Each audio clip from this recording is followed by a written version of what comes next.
Podcast, we have Leon Hill. We have been, quote unquote, Instagram friends for a few months now, ever since he invited me to be on his podcast, where we chatted about biohacking, and we realized we actually have quite a lot in common. We both are natural health and herbal medicine advocates. He has a master's in herbalism and really knows what he's talking about when it comes to plant medicine. So today we dive into so many different things about different plants that you can use for different things, like boosting testosterone, skin health, youth, polyphenol intake, antioxidant intake, just different things that are really important for upping your nutrition game. We also get into travel biohacks, what type of salt you should be having, what you should eat if you go out for fast food or to a restaurant. So it's quite an in-depth episode with a ton of detail and a ton of information. I think everyone's going to really like it. So let me know what you think, and I hope that you enjoy today's show. If somebody was listening to this podcast for the first time and had just heard about biohacking, how would you describe it to somebody who's never heard the term before? So for me, I love the word biohacking, but I also don't necessarily, I think to a certain extent, the word biohacking is just a trendy term that a lot of people have coined to make something out to be more special than it is. And in saying that, I'm kind of diminishing what I do. I am a biohacker. This is what I do for a living. I teach people how to get more out of their mind and their body. But really all this is learning how to control your environment to optimize your mental and physical function. And really that comes down to something that human beings have been doing as long as we've figured out that we can do things to make us feel better, which is taking care of your health. Now, there are, of course, other things on top of it. There is the aspect of using crazy technological devices to do things, self-quantification and all that kind of stuff. But for me, I don't know if it's as a result of my childhood being brought up with hippie parents that believed that health was nothing more than putting the right things into your body, or maybe it's the fact that I'm a certified Master Herbalist, and I really believe that for the most part, I think nature has created everything that we need, and we just need to learn how to harness these things. But for me, at the fundamental source of it, biohacking does not have to be something that you need to be plugging yourself into a machine, that you necessarily need to be quantifying your biomarkers and all this kind of stuff. For me, biohacking is just learning the things that you can do better on a daily basis, but also taking your daily practice or your daily life as far back as you can and as close as you possibly can to the way that our ancestors lived. And I guess at the fundamental basis of it, we are animals. We are no different than chimps or fish or whatever. We are squishy biological creatures. We operate on sun and on food and on water. The difference between us and most of the other creatures that inhabit this planet is that we have taken ourselves as far as possible as we can from the way that we were supposed to traditionally live. Now, all of this has come down to big cities and EMF and all this kind of stuff, but there's no other animal that does this. We are exclusive and special in the case that we have taken ourselves as far away as we possibly can from the way that we were traditionally supposed to live, in contact with the earth, having good sunlight on our skin and all that kind of stuff. So fundamentally for me, it comes back to trying to integrate as much of that as you can into your daily life while living in a modern society. And I may sound like a bit of a hypocrite in talking to you because I'm talking to you over the magic of the internet, being able to record this podcast and me having a podcast of my own and all this kind of stuff. And I couldn't live the life that I do now without the modern marvels of technology. But in saying that, we are all a bit too caught up in it. And the further that we're taking ourselves away from nature and the closer that humans are taking ourselves to this technological existence, the more I believe that we are damaging ourselves. And that's what I'm seeing as a huge problem in society. So long story short, I would describe biohacking as learning how to control your biology, learning how to control the circumstances and the stimuli that result in the way that you feel, but also taking yourself back as close as you can to the way that human beings are supposed to live. Yeah, absolutely. It's finding the compromise between, like you said, the modern world and how we lived thousands of years ago. So where do you suggest that people start if they want to embrace this new biohacking journey? Well, that's a good question. There are an innumerable amount of places that people can start, whether it be podcasts like this one that people are listening to, whether it be books or a whole bunch of things. But I tend to recommend to people to try and not get scared off at the start. If you start delving into some information and it all sounds too space age, too technological or whatever, there are a lot of people in this industry. There are a lot of people out there that are a lot smarter than you. There are a lot of people that are a lot smarter than me. And a little bit of an unfortunate side effect of people that are quite intelligent and that are quite passionate about what they do is that they sometimes forget that the average person may not understand the terminology that they're speaking about. And I've been very guilty of this in the past of, stroking my own ego and trying to make myself sound smarter than I really am by using, fancy terminology and all this kind of stuff. And if you're new into this world of biohacking, if you're new into learning how to optimize your biology, you'll probably start hearing medical terms or biological terminology or things about the way that the human body or that our cellular systems operate, and you won't understand it. And that's okay. I didn't understand most of this at the start. The only thing that helped me is my background as an engineer, helped me with a lot of the physics and all that kind of stuff. But there's a lot of stuff that you will not understand. And keep in mind that going down this rabbit hole of biohacking is literally going down a rabbit hole. You will never be at the end of your learning journey. So keep that in mind first. From that point, my first recommendation to everyone is podcasts, because podcasts are the greatest learning tool, in my opinion, for being able to digest information, even if you're the kind of person that has no time whatsoever. The thing is that if you want to watch YouTube videos or read a book or whatever, you have to dedicate time to that. You have to set aside, all right, I'm going to spend an hour reading or an hour doing this. And I find a big barrier to people learning is that a lot of people say, I don't have the time to do that. Well, you definitely have the time for a podcast. You drive a car, you might get a train to work, you might be able to listen to something while you're working. So start with podcasts. Some of my huge recommendations, people like Ben Greenfield, who in my opinion is one of the OGs in this industry, he can get a bit technical, so it may not be a good starting point for a lot of people. But Ben is, in my opinion, one of the most knowledgeable and honest people in the world of biohacking that I've ever heard speak. However, in saying that, no, go ahead. No, I was going to say a similar thing. Ben Greenfield, he's a wealth of knowledge, but he can go down his own rabbit holes listening to his episodes. So it can be a bit like too techie and sciencey for some people, but he's definitely one of the OGs. Yeah, so Ben is one of my favorite podcasters that exists. But again, it's kind of, hypocritical of me to say, don't worry about the terminology and then, mentioning someone who is very heavy into terminology. But a recommendation I always give to people is start with a simple Google search. And I know this might not sound space age, it might not sound very technological, and it might sound very obvious, but find problems that you want to fix in your life. Find things that you're passionate about, like, do you want to lose body fat? Do you want to have better skin health? Do you want to perform better mentally? And start Googling those things. You will start going down a rabbit hole. You will find teachers that specialize in that subject. You will find podcasts about that subject. And because you're passionate about that subject to start, either because it's a problem that you want to fix in your own life or it's something that you'll get better at, you are more likely to stick with that learning process because you're emotionally invested in it. And for example, I could tell you to go and listen to a podcast, and let's say the first 3 episodes that you hear of a certain biohacking podcast aren't of interest to you, you might lose interest and go, well, this isn't for me. But if you start off searching for problems that you are passionate about, then it will help you continue down this journey. So a great example is a lot of people care about their skin health. And although women will say that, a lot of people may think that women care disproportionately about the health of their skin. Trust me, the older guys get, the more that they care about their skin health and looking good as well. And I'm very guilty of this. So skin health is something that I've found that almost everyone cares about. Everyone wants to look better. Start Googling about skin health. Start Googling about herbal supplements that may help with your skin health. But more importantly, start delving into the research behind it. It's very easy to get sucked into some product that says, we are the greatest product known to man to help with your skin. You're going to look 10 years younger within 30 days. And most of that kind of stuff, as we know with marketing, is bullshit. So start looking into the research behind it. If a company can't back up what they're selling, or if there's someone talking about some herbal supplement that is supposed to be the greatest thing since sliced bread, if there's no research, if no one can point to any scientific research behind it, and I'm not saying you have to delve into a 7,000 word scientific paper, especially if you have no, experience with that, but there should be some scientific backing behind it, showing that a certain product or a herb or a supplement works.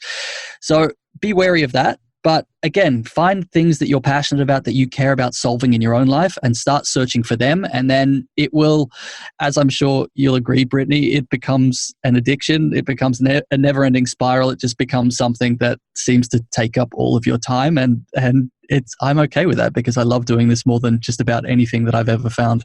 Yeah, I actually love that. The idea of making biohacking personable, or health personable. And that's kind of why you stick to it. And that's honestly like how I got into it years ago and became a health nut, which is what it was called 5-10 years ago, before it was called a biohacker.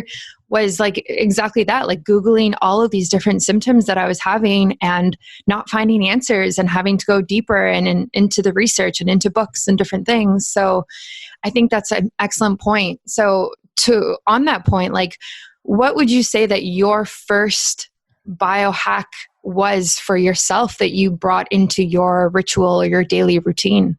If I'm honest, I probably don't know what the first one was. I guess I would call myself a biohacker for the last decade, 12 years maybe, before I even knew the term existed. But if I'm really honest, I have been biohacking, for want of a better term, ever since I was a child. My mother's initially from Austria. I'm the first person in my family born in Australia, and she's an old hippie. She has dreadlocks down past her ass. The first records I remember her listening to were playing in the car with Bob Marley and Carlos Santana and stuff like that. Like, my mom has been into this stuff as long as she's been alive. And I don't know what my first biohack was, but I guarantee it was something that my mum gave me. And through childhood, which is one of the things that I guess was such a passion of mine, was herbal medicine, which is why I'm now a certified Master Herbalist. But I remember being a child, my mum, when we got sick as kids, there was never, take this antibiotic, take this pill, take this thing. She would go out into the garden and she'd chop up some aloe vera and lemongrass and make us this weird stinking herbal tea. And I noticed, looking back on it, that I was definitely not like the other kids, because I'd noticed when a kid in my class would get sick, they'd get the flu or something, some of them would have it for a week. And I was never like that. I don't know if it was because my immune system was built up stronger, because I grew up in the bush and I had dirt under my fingernails and I was allowed to be a kid. But kids that I went to school with, they would get sick, and sometimes they'd be sick for a week with a cold. I would feel like I was getting a cold for half a day and then it'd go away. And my brother and I were kind of unique in our school because of that. And looking back on it, I honestly believe it was all the weird things that my mum gave us, and the fact that we were allowed to have a normal childhood. We drank water from rainwater tanks. We were playing around in the dirt. We had sun on our skin every day. I didn't have an internet connection until I was 17. I mean, we were kids. So I guess going back to the ancestral thing, and the thing that I'm really passionate about, which is taking humans as close to being back to our ancestral society as possible, I think from that point of view, my first biohack was my mum allowing us to have the childhood that children should have. The food that we ate was from our garden. We had almost no electronics, because the property I lived on was solar power. Again, our rainwater came from tanks. We had shoes off in the dirt every day. Like, we were kids. No, a better way of saying it, we were humans. We weren't wearing shoes all the time. We weren't staring into a TV screen, and that, to me, if I could condense what I think biohacking should be, that's it. Go as close to being natural as you possibly can, and that's part of the battle. But if I had to say what my first biohacks, when I was consciously trying to do it about 12 years ago when I started getting into this, I would either say one of two things. One being, one of the ways that I think most people get into this whole obsession is meditation. And I know it's getting a little bit old hat now. Everyone's talking about meditation. 95% of Tim Ferriss's guests talk about meditation. It's something that we know that high performers do. But meditation would probably be that thing. And I'm going to say it again, because if you still haven't been caught by the meditation bug, go and meditate. It's going to change your life, blah, blah, blah. Everyone's heard that, but just go and do it. Maybe it's me finally that's going to get some listener out there that hasn't heard of or considered finally doing it, but start meditating. The other thing that I started taking would be, I guess, a herbal biohack that I started taking, I would say, close to 15 years ago now. And I wasn't taking it as a biohacking tool 15 years ago, but I was taking it as a supplement that I'd read some interesting things about and saw some scientific power behind it, was Shilajit. And in case people haven't heard of what Shilajit is, it's basically a powder or a paste. Effectively, I liken it to being like oil. So the oil that we pull out of the ground to turn into petrol for our cars is basically the decomposed remains of dinosaurs and plants and things that have died millions of years ago and then turned into oil. Shilajit is a very similar substance, but it comes out of rocks in the Himalayas. So it's literally wedged between rocks up in the mountains. And as far as we know, it is the decomposing remains or the solidified, slightly preserved remains of dead plants. Now, this substance it smells disgusting, it tastes disgusting. I liken it to smelling or tasting like cigarette ash, especially in its powdered form. It's disgusting. But the scientific benefits of what we know that Shilajit can do to the human body is simply phenomenal. Luckily for me, I've been taking it for about 15 years, and I believe it's one of the reasons why, even though I'm almost 35 now, people sometimes, especially when I shave my beard, I look like I'm a 12-year-old boy. And I credit Shilajit of being one of the greatest things that I've ever done for my skin health, even before I knew what it could do. So Shilajit has been used in Ayurveda for, as far as we know, around 2,500 years. So the country that is now India, that wasn't India a long time ago, they've known of the power of this compound for a long time. Now, it's a lot quite commonly used by men to increase testosterone production, which is one of the reasons I initially started using it. There are some studies that show that it can increase testosterone production in men by about 22%, which is quite considerable. But in terms of skin health, the studies are even more insane. So collagen is one of the fundamental things that we need to keep our skin and our bones and our joints healthy. Now, in scientific studies, taking about 1,000 milligrams of Shilajit a day, usually 500 milligrams in the morning and 500 milligrams in the evening, which is how I now take it, has been shown to upregulate the genes that are responsible for producing collagen in the human body by 1,200%, which is absolutely crazy. So even though I wasn't taking Shilajit initially for that reason, I'm glad that I started taking it 15 years ago, because if the way that I'm aging now is any marker as to how good I'm going to look in my 50s or my 60s, I'm very glad that this is something that I started taking. So Shilajit, if you can get past the taste, the easiest way to take it is in a capsule form, because then you don't have to taste it.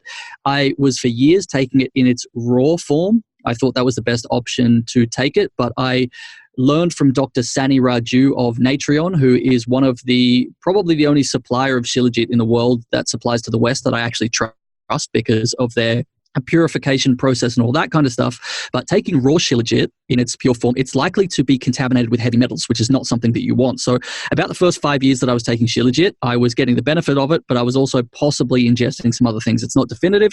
So by far the best way that you can take it is to take purified Shilajit in its powdered form, either in a capsule, or you can just take the powdered form itself and put it in a smoothie or something like that. Luckily, you only need about 1 gram a day, which is great, because putting it in smoothies any more than that, it's going to start making it taste like cigarette ash, which is not ideal.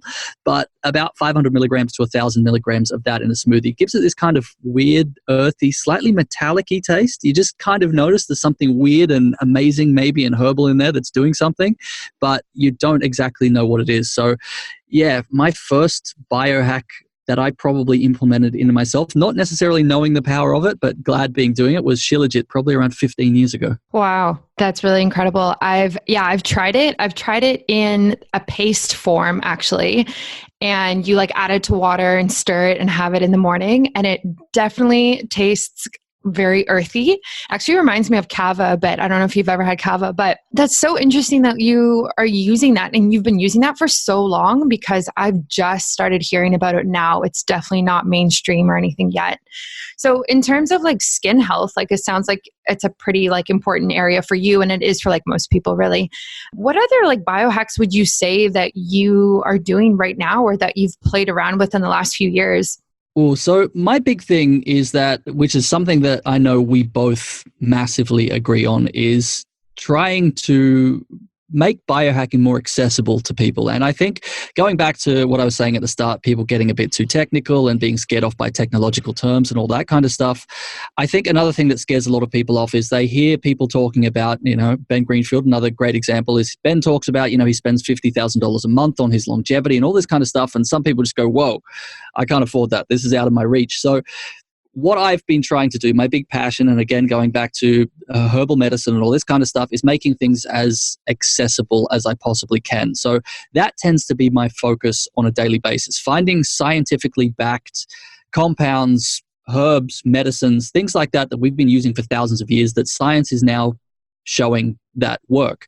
And more than that is trying to combine them in a way that you're getting more power from these compounds than you normally would just taking them on their own. So a great example of this is what's quite commonly known these days is taking turmeric or curcumin with black pepper. So for people listening that don't know, turmeric is extremely rich in a compound called curcumin. Now, curcumin is an incredibly powerful compound that can help our immune system. It can help fight disease. It can potentially fight cancer and a whole bunch of other things. It's unbelievably powerful.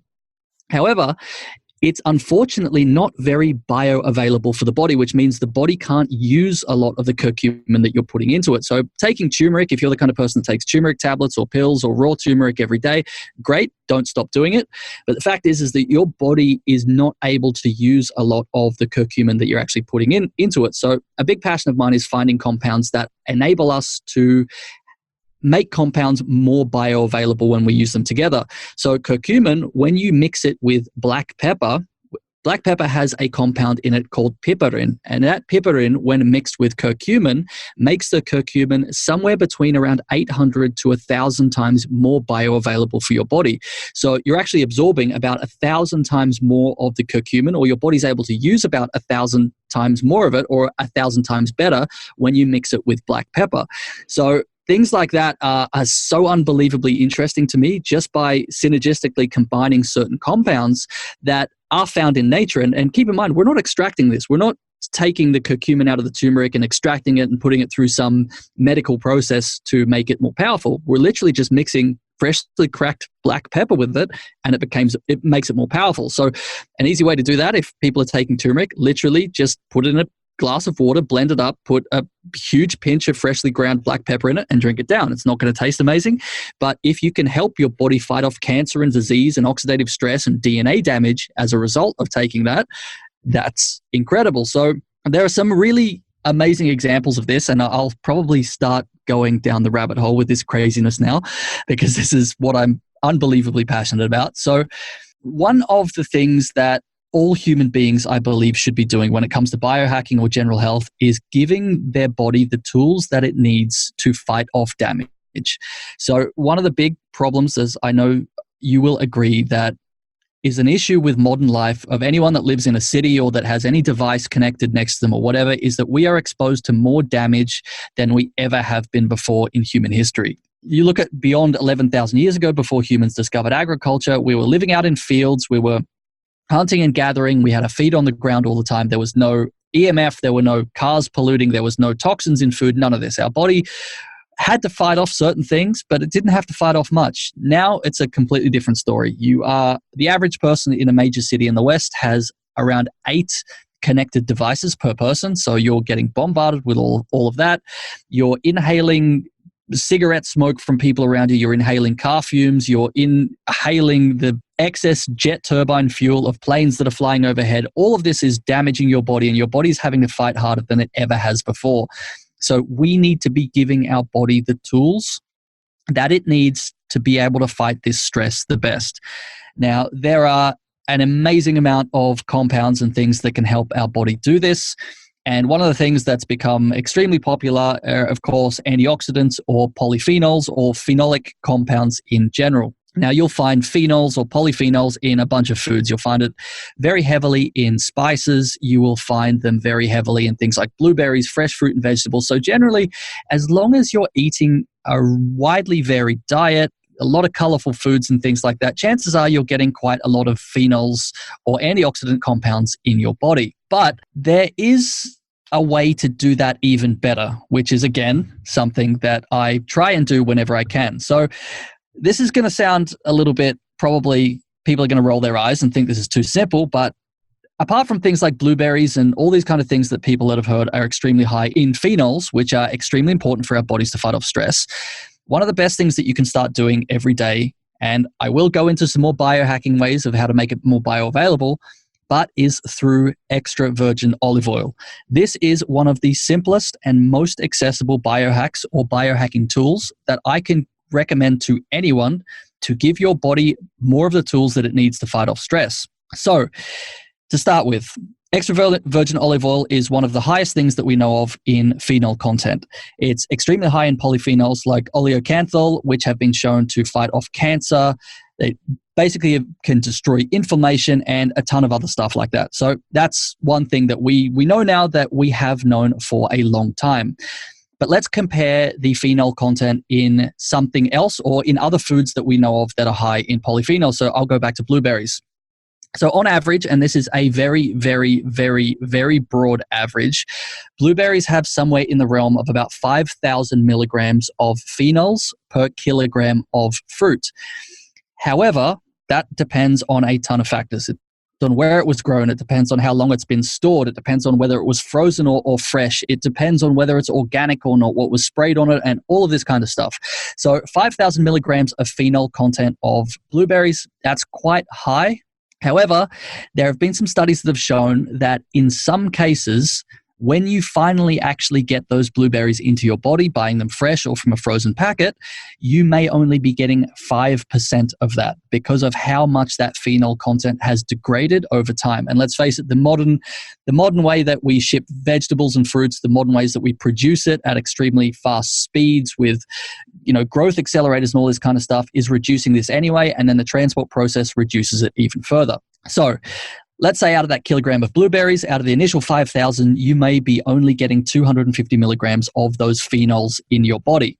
Now, let's compare that with olive oil.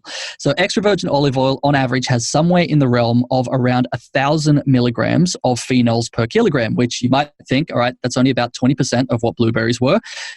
Great, fine. However, it retains its phenol content. As long as you're storing extra virgin olive oil in a dark green glass bottle like you see all good olive oil stored in, more often than not, it will retain all of that phenol content. So when a bottle of olive oil is tested for polyphenols or phenols in general, that score that it's given when it's tested, as long as it's stored in a dark glass bottle, somewhere dark, not exposed to a ton of heat, it will retain that content. So you can be basically guaranteed that if you're buying a bottle of extra virgin olive oil that has 1,000 milligrams of phenols per kilogram, you're getting that into your body when you eat it. However, that's an average. And again, I'm going to say, like the blueberries, the phenol content of extra virgin olive oil considerably depends on whether it's where it's grown, whether it's organic, all this kind of stuff, where it comes from in the world. But you can get bottles of extra virgin olive oil, if you look for it, that have been tested, that can have polyphenol content up to 3,000 to 5,000 milligrams of phenols per kilogram, which is about what blueberries have when they're just harvested and before they start degrading. And this is something that won't degrade. It's not something you have to worry about keeping in your fridge. It's not something you have to worry about, am I getting 5%? This is something you can keep on a shelf or in a cupboard that is going to have this extremely high potency polyphenol content. So another thing to keep in mind is that olive oil, extra virgin olive oil, needs to be eaten fresh. If you heat it up, it starts destroying the polyphenol content. So don't cook with it. Cook with coconut oil. Cook with something else that has a much higher smoking point and that it won't be destroyed. Use extra virgin olive oil as something you pour on food. Now, I'm going to go into this a bit more because I'm extremely passionate about this. So how do you tell if a bottle of extra virgin olive oil has high phenolic content? Well, you can find olive oil that has actually been tested for being high in phenol. So if someone is listening out there and is very interested in keeping a bottle of olive oil around to drink or to put on their food for their high phenolic content, great idea. You can search on Google for oil that has been tested for being extremely high in phenols. But if you can't find it in your area, if you can't afford to order it, then there are a few key indicators to look at when selecting extra virgin olive oil. So the peppery taste that you get from olive oil sometimes, that's firstly an amazing indicator.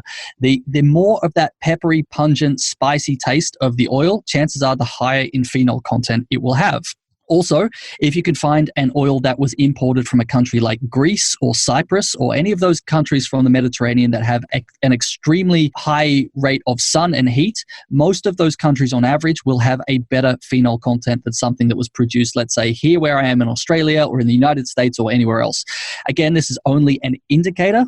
This is not a by far, no one quote me on this saying this is always the way, but this is just a general indicator. But that's an amazing thing. Now, to anyone listening that has heard of Dr. Stephen Gundry, who is very famous for writing a book called The Plant Paradox, he basically says that food is only a means to get more olive oil into your body, because he believes it is so important. The polyphenol content and the phenols in general in olive oil are so incredibly important for the human body that you should only be thinking of food as a way to pour extra virgin olive oil on it to get more of it in your body.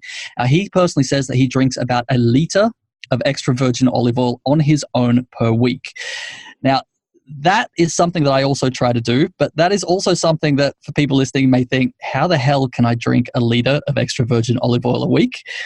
If you can do it, I recommend it, but it's actually not that difficult if you put it in perspective. So you make a salad a day and you pour 50 mils on it, there's a lot of that bottle gone. You take a tablespoon of it a day just to drink it, there's another 30 mils gone. You put 2 tablespoons of it in a superfood smoothie, which I do quite regularly, and there you have very easily downed 1 liter of extra virgin olive oil into your body.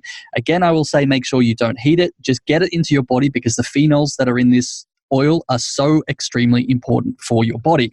Now, onto how to biohack the phenols even more powerfully. So there are thousands and thousands and thousands of studies out there that show the phenols in extra virgin olive oil and how incredibly powerful they are, how potent they are for the human body.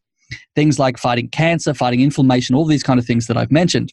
However, there is also an extremely large body of evidence that shows that these phenols can actually protect our DNA like armor from damage.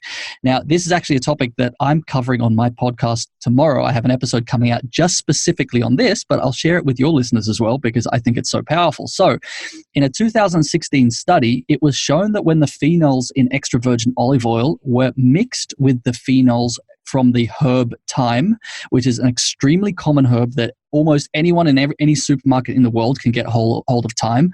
When the phenols of these two compounds were mixed together, it was shown that they had significantly higher effects of protecting the DNA in humans.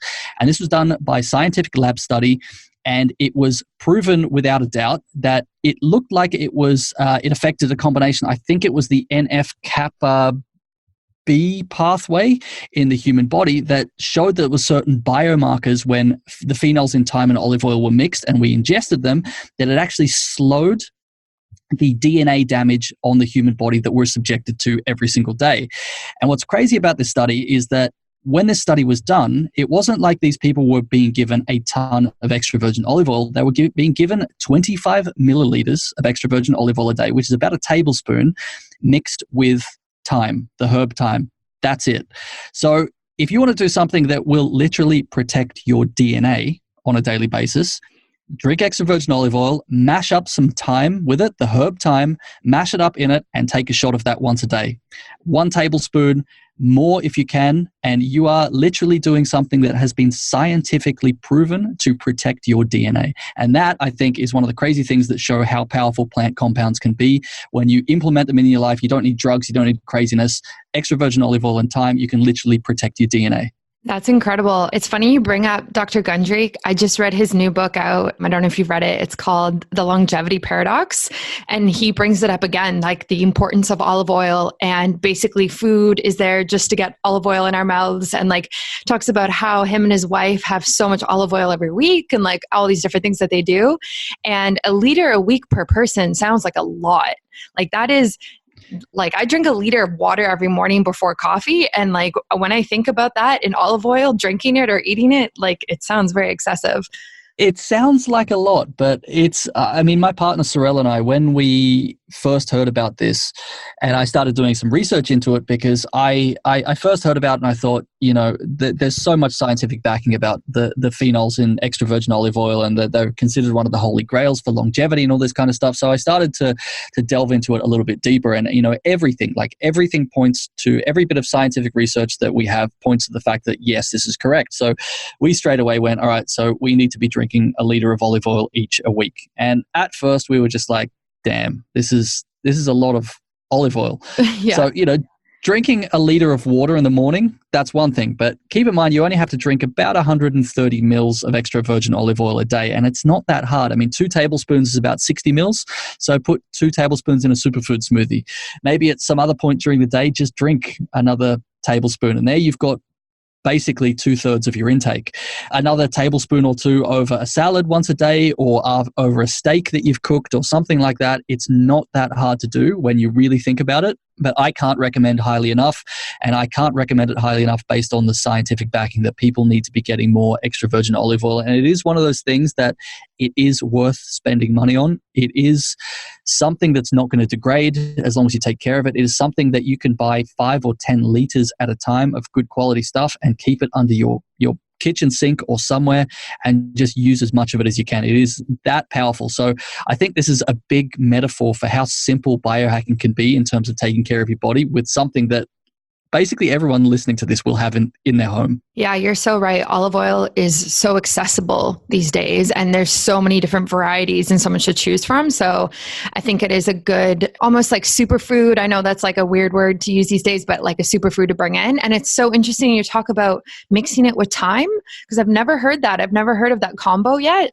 So that's definitely something I'm going to try. I'm not at the level yet where I'm taking shots of olive oil, but I probably will after this, now that it's kind of come to the front of my mind a bit more. But, you know, when people go out for food on like an average lunch day, like when people are at work, would you recommend that people get olive oil as a side for their salad or their veggies? Or do you think that the olive oil that is provided by restaurants is just not high enough quality? No, I don't think it's generally of high enough quality. What people have to consider is that most of what makes food taste good when you're buying it, and let's say, you know, I'm not talking about a standard junk lunch that some people are getting, because I don't think anyone that's listening to this is going out in their lunch break and getting a McDonald's burger and fries. But you've got to consider that for the most part, even if you're going to a deli and getting a salad or whatever, most of the time what's making that taste good, as is what's making most food that you buy outside of your home and you don't make yourself, what makes most of that taste good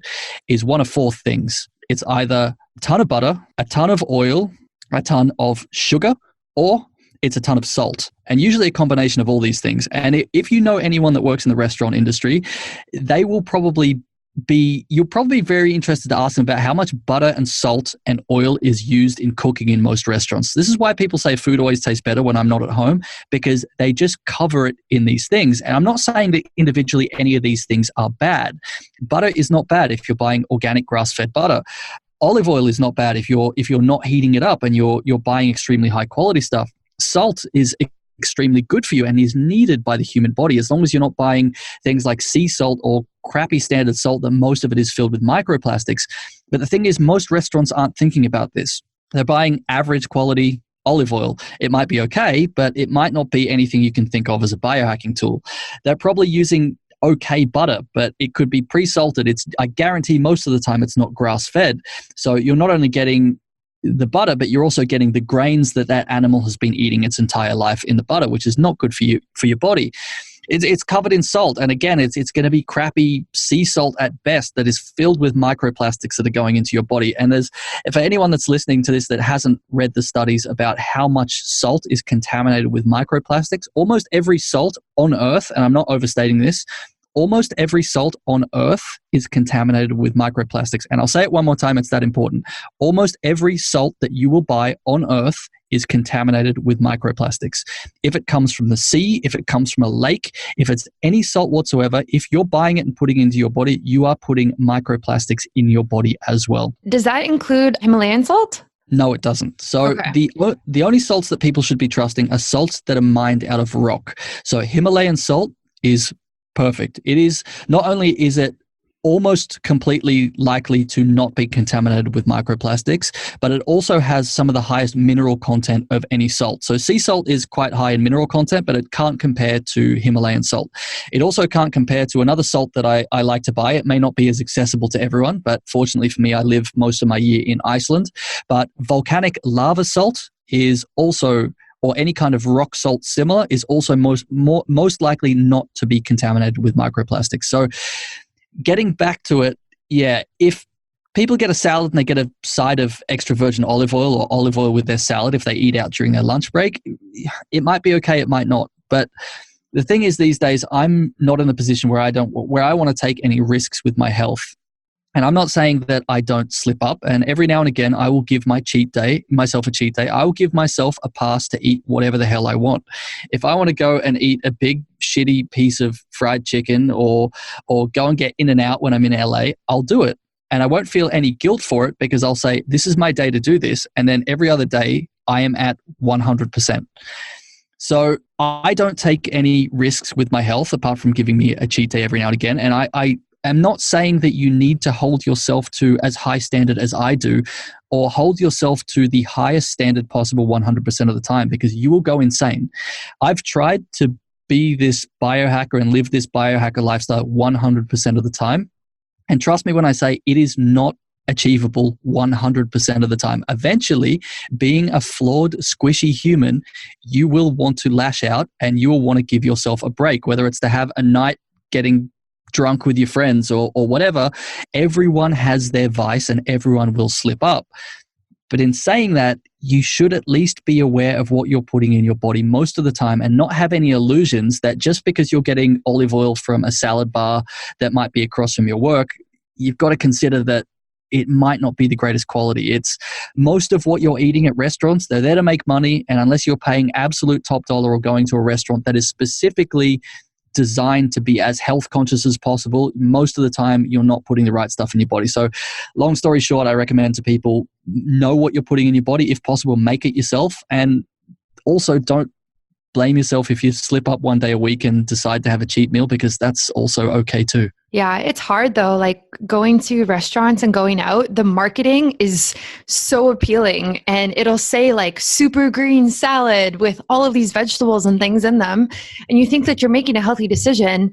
But I mean, obviously, where did the vegetables come from? How old are they? What are they contaminated with? What's on them? There's so much to it. But like I used to work in the corporate world more than I do right now. And you go out for lunch all the time. People go out every single day. Like some people never, ever pack a lunch. So they'll just go to cafes or they'll go, they even get like breakfast on the way, right? Whether it's like a bagel and a coffee. So it's a very, very big issue for a lot of people. A lot of people don't know what to order. So like if you had to go to a restaurant, like what would you eat? What would you order? That's a good question, because I try not to, for the most part, unless I absolutely have to. And that's just because I'm trying to take better and better care of my body. But some things that people can more often than not without fail think are okay. So, I mean, if you're going to a restaurant and you're eating a big plate of greens, whether that's things like broccoli or kale, whether it's cooked or not, any simple vegetables that haven't been tampered with too much are generally going to be the best option. If you can find a place that, if you're at a restaurant that serves meat and you can find meat that is specifically grass-fed, that's generally going to be more often than not okay for your body. Again, it doesn't mean that grass-fed meat is not going to have hormones or antibiotics in it. It also doesn't mean that grass-fed meat has been raised on grass its entire life, because by law, for example, in Australia, they only have to call something a grass-fed steak if it's been fed grass the last 3 months of its life before it was slaughtered. So again, this is like going back to those things where you can really go down the rabbit hole and drive yourself insane with every choice that you make, which is why I choose to control it. Going back to one of the definitions of biohacking, trying to control what I'm putting in my body most of the time, I more often than not prefer to cook for myself because I know exactly what's going into what I eat. But green vegetables, usually always okay. Try and avoid anything with grains in it in general. There's a lot of conflicting information about grains. All I have to say to people to convince them or do my best to convince people that grains aren't really that good for your body is to say that we've only been eating grains for about 11,000 years. Until we discovered agriculture and learned how to control things like wheat, the human body before then, it did not have any grains. We didn't eat grass seeds, which is what grains are. We ate green vegetables, we ate roots, we ate animals, we ate seafood, we ate things like that. Grains, more often than not, are going to be bad for you. Try not to eat them. Anything processed is going to be bad for you. Try not to eat it. Any animal that's had a shitty life, you're not only, and not to sound like a crystal hugging hippie, but you are eating the suffering of that animal that's being treated like shit its whole life. And I'm not saying that I'm a vegan or a vegetarian. I'm far from it. but I choose to eat meat that has been raised, that's had a life as close to being natural as possible. If I can find wild raised meat, a game, things like that, I'll eat it because I know that animal has had the life that it was supposed to have. If you're eating meat that was raised in the industrial food system, that was fed grains its entire life, that's been pumped with antibiotics, that's been pumped with hormones and all that kind of stuff, you are eating something that is going to damage you. And when anyone says that there's research out there that proves a vegetarian or a vegan lifestyle is healthier than eating meat, they are correct to a certain extent. They're correct because most of the studies that show eating meat versus eating vegetables or a vegan lifestyle, for the most part, only show people that have been eating standard meat that was raised in the standard industrial system, which is full of poison. And that meat is bad for you. And for the most part, if you subsist on a mostly vegetarian lifestyle, that's probably going to be healthier for you than eating meat. However, anyone that says that cutting out all meat altogether, especially meat that has lived a wild lifestyle, is completely incorrect. All you have to do is look at some of the ancestral civilizations like the Inuits and the Icelanders, for example, when all they were eating was almost 100% meat. Like their diets almost consisted 100% of meat and nothing else. Those people are some of the longest lived people in the world. And that's because they were eating a natural product. So it doesn't matter what you eat. The long story short is it doesn't matter what you eat, whether it's a grain or a vegetable or meat or whatever. If it has been tampered with, if it has been sprayed with crap, if it's been pumped with toxins, if it is full of crap that's not supposed to be in it, it's going to damage you.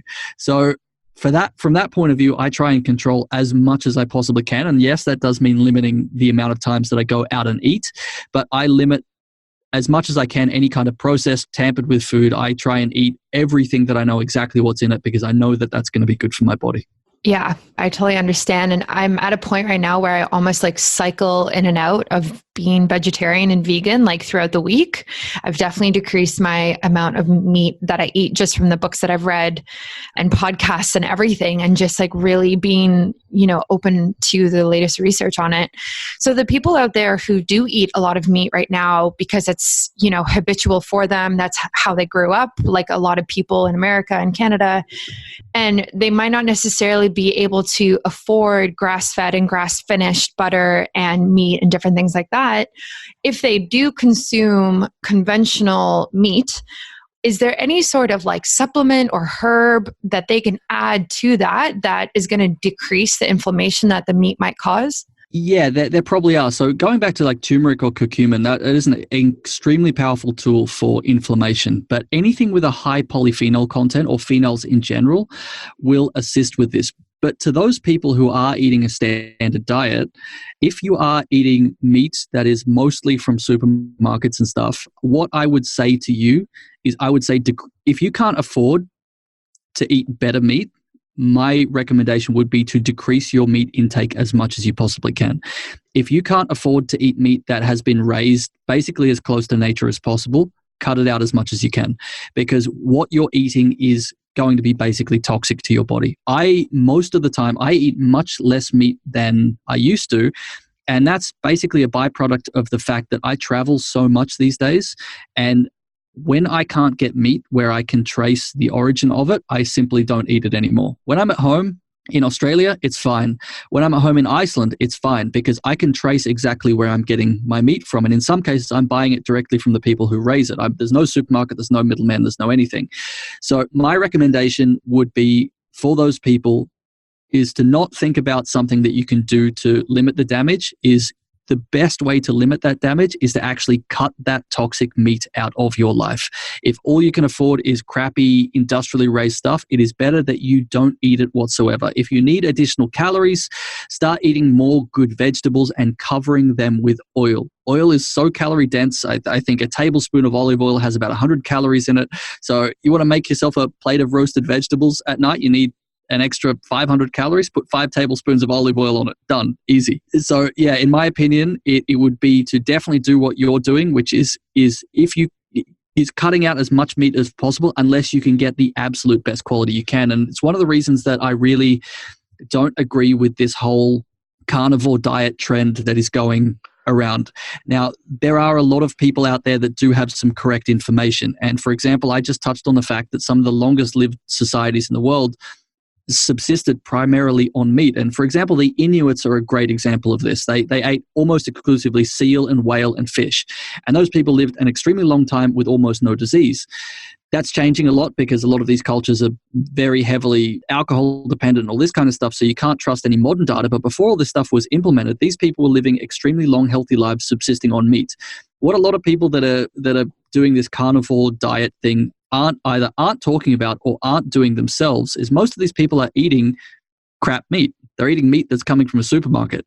And in my opinion, the only way to do a carnivore diet is basically living off wild meat completely or living off meat that has lived as close a possible life to its natural life, the way it would have lived in nature. If you're doing this carnivore diet thing and you're not doing that, you're probably doing more harm than good. Yeah, the carnivore diet it just blows my mind that that's a thing in general. Like that is a trend now. I think in terms of dieting, it seems like we're just going from like these ideas of like vegan, paleo, vegetarian to more and more strict of like fasting and keto and the bulletproof diet and now carnivore. And it's a lot and it's so restrictive and it also has its own bag of issues like most diets really do.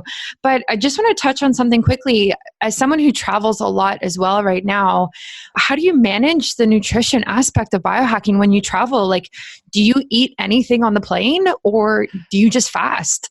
Yeah, I fast a lot. I fast a lot when I travel. Plain food, not only does it not taste great because when you're at altitude, there is the less moisture, the smaller amount of moisture in the air actually it doesn't damage your taste buds. It dries out your taste buds and your nose. So it actually makes food taste worse.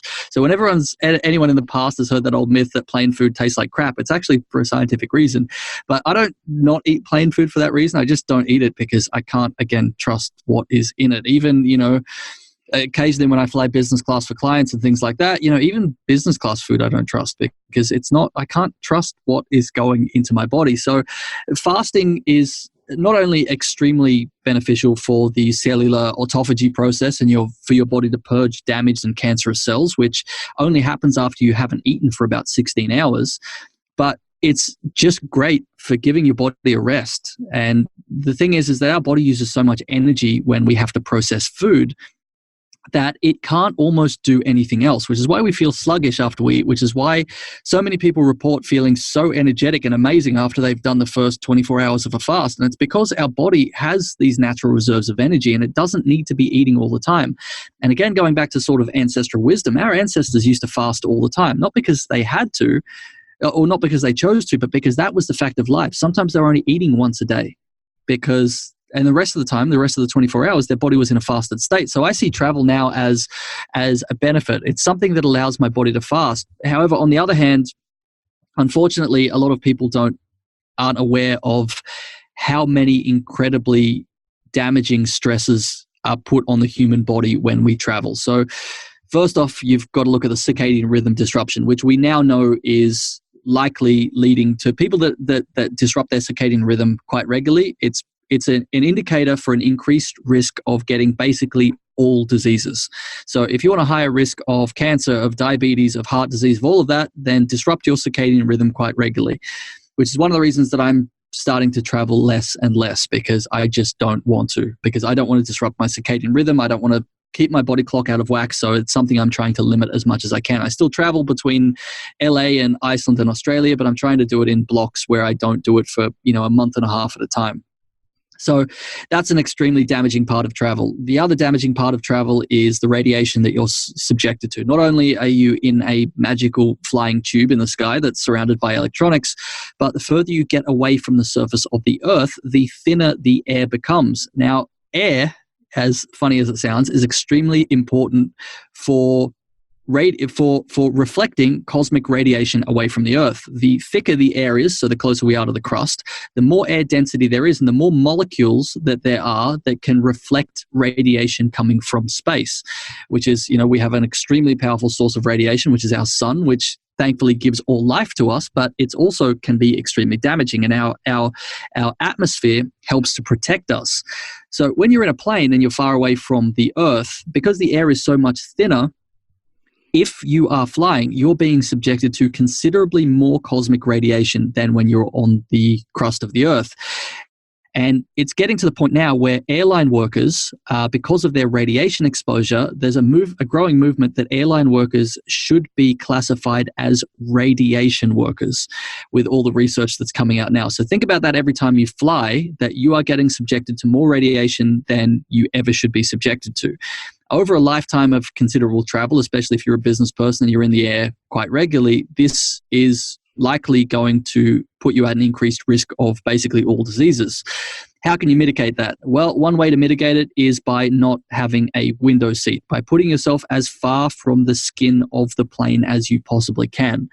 Although there's not a lot of scientific backing to support this yet, common sense, as well as the fact of having a shield between you and this radiation, definitely makes sense. So sit as close to the middle of the plane as you possibly can.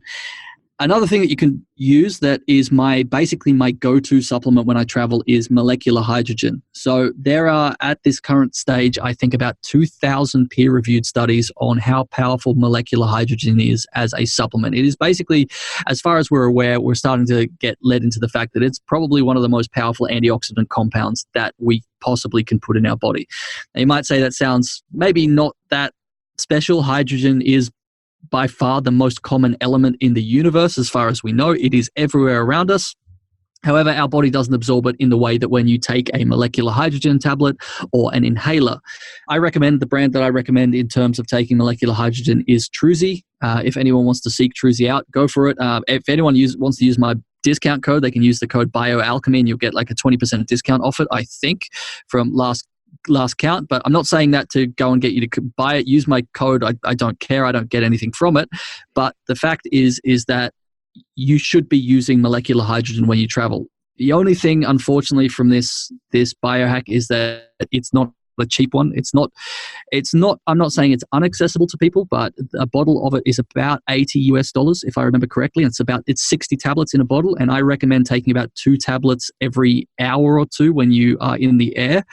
I think it's that important. So going back to something, it's not necessarily a herbal supplement, but it is something that you should, in my opinion, be taking if you travel quite regularly.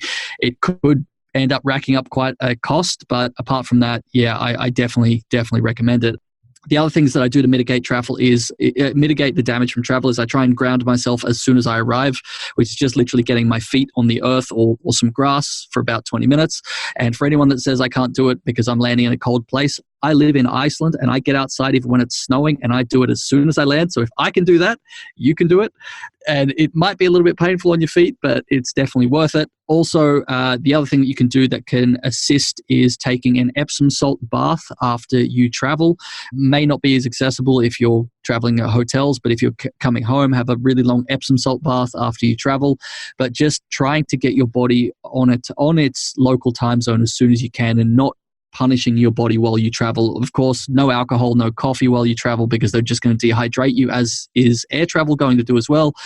Drink a shitload of water, take molecular hydrogen if you can, and yeah, try not to sit next to a window because you're probably getting more radiation than you realize. Those are awesome. Those are definitely travel biohacks that I haven't heard of, actually.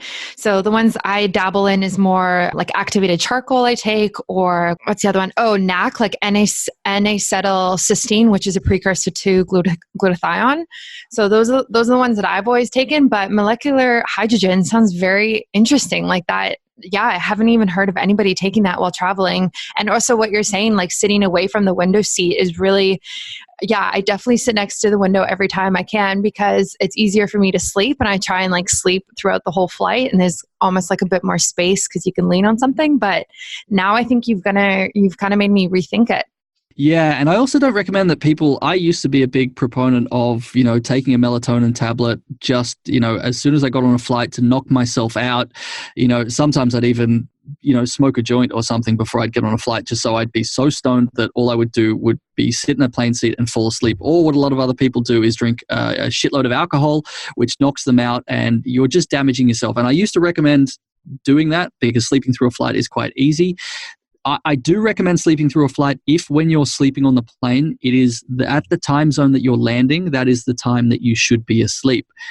However, also one of the things that is not doing anything good to your body is staying immobile in your seat. So I generally recommend drinking as much water as you can, which helps from the hydration point of view.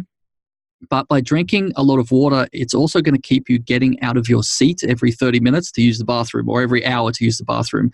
And for me, to keeping your circulation going, I will also go to the back of the plane and I'll just do like once an hour, I'll do like 30 squats to make it even more powerful. I look like an idiot sometimes, but keeping your circulation going is extremely important. But melatonin, even though I used to use it to knock myself out on planes, I will use it to help me regulate my circadian rhythm and get me on my local time zone if I can't fall asleep. Be aware to people that do take melatonin quite regularly that it is not over the long term quite a good thing to do for your body, because your body will get used to the exogenous melatonin that you're putting into it, and it will start upregulating its own melatonin production to keep up. So try not to do that very frequently, but I generally recommend only sleeping on a flight if that's the time that you should be sleeping as per your local time zone when you land, to start getting your circadian rhythm locked in. Otherwise, moving and drinking a ton of water is most likely a better idea. Yeah, that makes a lot of sense. I know people who will change their watches or their time on their phone to the time that they like, the destination's time. So then like whenever you're looking at your phone or looking at your watch, it's actually, you're already tricking your brain into thinking that you're in the new time zone. And when I've done this, it's been very helpful. And then you stay awake and do whatever, like watch TV on the flight, like during the daytime, and then sleep during the appropriate times during that. Yeah, I'm a big fan of doing that as well. Just something you've touched on as well. I do use activated charcoal as well for flights. I think it's an amazing tool to remove toxins for your body. Another thing that everyone should invest in, it's a biohacking tool that just about everyone should be using in their daily life to remove as much blue light as possible. Just some blue blocking glasses. I always recommend Ra Optics, but they are essential for flying as well, because even if you're not staring into your little blue entertainment screen in front of you to limit your own blue light exposure, all of the light around you, everyone else's screen is going to be damaging you most of the time if you're trying to keep your circadian rhythm in check. So get your own blue light blocking glasses and hopefully bring them on every flight. I don't use them at home every day, but on flights, they are definitely an essential tool. Yeah, I use them as well. And I actually, I take my contacts out. So I wear 2 pairs of glasses, my prescription ones and my blue blocking glasses. And then I wear a hoodie and a long sleeve just to like make sure there's no blue light on my skin or any of that. So I look absolutely ridiculous. And I've also worn that doing yoga in the aisles or like the squats in the back, just like you do. And people just look at you like you're nuts. But yes, as soon as you've got blue light blocking glasses on, most people think that you look a little bit sort of insane. But yeah, I definitely think it's just so super important. I'm just getting to the stage now where I don't give a shit what everyone thinks of what I look like, as long as I'm taking care of myself, because let's face it, the damage that we're getting subjected to, it's not getting any easier for our bodies to deal with. So I just need to give my body all the tools that it needs to fight off the world in general the best that it can. Yeah, exactly. And if it makes you feel better, then like, who cares what the other people think? Like, yeah, I couldn't agree with you more. Yeah. Anyway, thank you so much for coming on the podcast. It was really great chatting. My pleasure. What a great episode with Leon today. I learned so much from him, as I'm sure you did as well. Let me know what you think of the episode and what you think of the podcast. You can shoot me a message on Facebook, Instagram. You can write an iTunes review. Whatever you want to do is cool. And look out for a new episode coming every week. I have a ton of amazing guests lined up that I have recorded with and talked with, and some really, really cool info is coming out soon about biohacking, making it accessible for everybody and affordable for everybody. And that's what it's all about. And that's what I share online through social media as well. So if you want to follow me, I'm at Biohacking Brittany for basically everything. So check it out. And thanks for listening today.